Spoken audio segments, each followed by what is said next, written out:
आणि आपल्या सगळ्यांचाच आवडता सण आहे. आणि काल मला काही इकडच्या वरळीतले पोलीस बांधव मुंबई पोलिसांच्या राजाचं आमंत्रण देऊन गेले. गेल्या वर्षी देखील मी आलेलो 75वं वर्ष होतं आणि मला वाटतं ह्यावेळी पहिल्यांदा त्यांचं पाद्यपूजन होतं. त्याच्यामुळे मला वाटलं की आज आमचा ॲक्च्युली मेळावा होता, पण तो पुढे ढकलल्यामुळे मला आज येता आलं. मी ह्यांना पण बोललेलो की मेळावा संपल्यावर मी नक्कीच वेळ काढून येईन. तर तसं मला बरं वाटलं. आज मी नेहमी पोलिसांनी बोलवल्यावर मी नेहमी असतोच कार्यक्रमासाठी.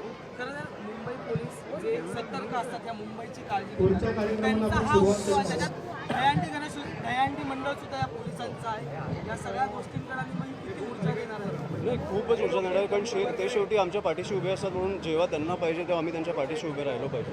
आज सकाळपासून जी चर्चा आहे आणि त्याच्यानंतर आपण जर पाहिलं तर आज थेट राज ठाकरे जे आहेत ते उद्धव ठाकरे यांना वाढदिवसाच्या शुभेच्छा देण्यासाठी मातोश्री या ठिकाणी गेलेले पाहायला मिळाले. किती सकारात्मक घ्यावं याला त्या सगळ्या चर्चा. मला वाटतं उद्धव साहेबांचा वाढदिवस होता, त्याच्यामुळे राजसाहेब त्यांना शुभेच्छा द्यायला गेले.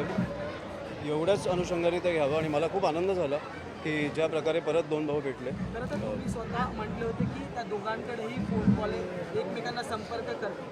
आता हा संपर्क मग तो संपर्क होतोय तर तुम्हाला दिसतोय ना. तुम्हाला कुटुंब म्हणून काय वाटतं? हे कुटुंब एकत्र नाही, आनंद वाटतो. आज या ठिकाणी आदित्य ठाकरे आणि तुम्ही एकत्र येणार होते, काय सांगाल? मी तर आलो.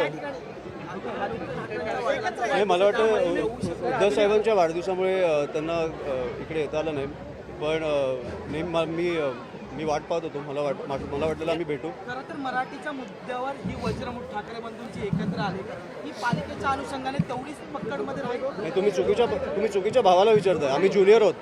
हे सिनियर निर्णय घेणारच आहे. पण सिनियर एकत्र आलेल्या ज्युनियरला काय नेमकं वाटतं? तुम्हाला सगळ्यांना काय किती आनंद आहे? खूप आनंद आहे. म्हणजे मी तुम्हाला बोललो तसं आज वाढदिवसापुरतं आपण ठेवू. मला वाटतं महानगरपालिकेपुरतं मी तो निर्णय नाही घेऊ शकत. आमच्या पक्षाचा निर्णय हा फक्त राजसाहेब घेऊ शकतात.